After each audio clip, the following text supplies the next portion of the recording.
वैसी सृष्टि, जैसी आपकी दृष्टि होती है वैसी आपकी सोच हो जाती है।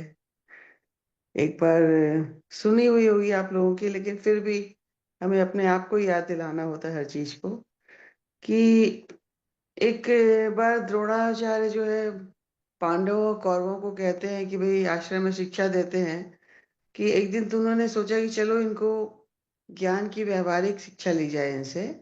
तो परीक्षा के लिए उनसे कहते हैं दूसरे कि दुर्योधन को बुला के कहते हैं कि पुत्र तुम इस नगर में जाके एक अच्छे व्यक्ति को ढूंढ कर लाओ मेरे पास। दुर्योधन कहते हैं जैसा आपकी आज्ञा, और अच्छे व्यक्ति की तलाश में आश्रम से निकल गए दुर्योधन।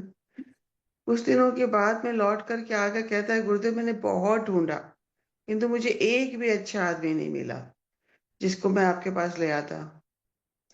तो द्रोण ने कहा ठीक है तुम जाओ, और उन्होंने युधिष्ठिर को कहा, युधिष्ठिर को बुला के कहा कि तुम इस नगर में एक बुरे व्यक्ति को ढूंढ के लाओ। युधिष्ठिर ने भी कहा ठीक है आपका आदेश, और बुरे व्यक्ति की तलाश में चले गए। अब युधिष्ठिर भी कई दिनों तक वहां पे खोजते रहे, सबने देखा सब जगह, लौटे बोले कि मैंने घर घर ढूंढा लेकिन मुझे एक भी बुरा इंसान नहीं मिला जिसको मैं आपके पास ले आता, ऐसा कोई इंसान नहीं मिला। तो आश्रम के जो और शिष्य थे सभी, उनको बहुत आश्चर्य भी हुआ कि ऐसे की बात है कि भाई दुर्योधन को कोई अच्छा व्यक्ति नहीं मिला, युधिष्ठिर को कोई बुरा व्यक्ति नहीं मिला।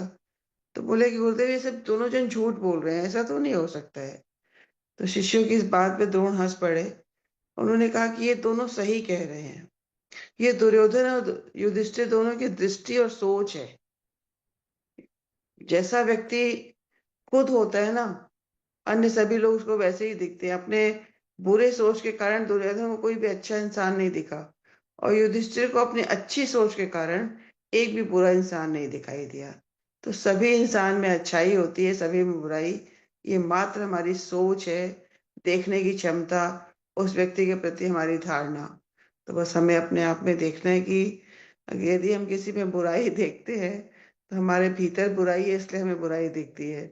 यदि हमारी आंखों में अच्छाई इतनी छा गई है कि हमें सभी अच्छे दिखते हैं, जैसे युधिष्ठिर को सभी अच्छे दिख रहे हैं, कोई बुरा दिख ही नहीं रहा है, तो हमारी सोच को बदलना है। व्यक्ति सब अच्छे हैं, इसलिए हमें अपनी, जो बोलते हैं ना कि बुराई देखोगे तो क्या खोजोगे, दोष खोजोगे तो तुम्हें कुछ भी तो प्राप्त नहीं होगा अच्छा। तो हमें अपनी आंखों को अपनी हंस दृष्टि बनानी है, सब में सुंदरता खोजना है, सबके अंदर में ईश्वर छिपा हुआ है, उसको खोजना है, उसको देखना है, सबसे प्रेम करना है, किसी में भी बुराई नहीं देखनी है। यदि हम बुराई देखते हैं इसका मतलब हमारे भीतर बुराई छिपी हुई है। जैसी हमारी सोच होती है वैसी हमारी दुनिया बनती चली जाती है। यदि हमें सबको अच्छा दिखता है तो हमारे भीतर हमें सारी दुनिया अच्छी लगेगी, सब लोग अच्छे लगेंगे, सबके गुण दिखाई देंगे। हरि ओम।